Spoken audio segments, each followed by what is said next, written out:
Здравствуйте, အားလုံးပဲမင်္ဂလာပါကျွန်တော်ဒီနေ့လဲနောက်ထပ်နေ့စဉ်သုံးရုရှားစကားလုံး6လုံးကိုပြပြပေးသွားမှာဖြစ်ပါတယ်နားထောင်ကြည့်အောင်ပါနံပါတ်1 Давай быстрее Давай быстрее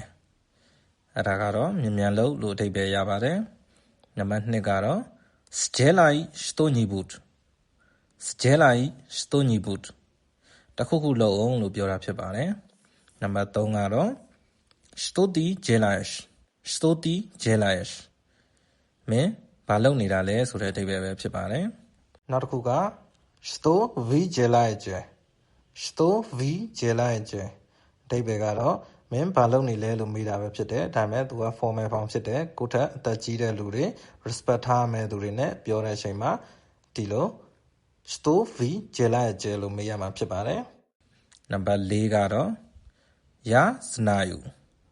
Я знаю ငါသိတယ်ကျွန်ုပ်သိတယ်ဆိုတဲ့အဓိပ္ပာယ်ဖြစ်ပါတယ်နံပါတ်5ကတော့ Я не знаю Я не знаю အဓိပ္ပာယ်ကတော့ငါမသိဘူးလို့အဓိပ္ပာယ်ရပါတယ်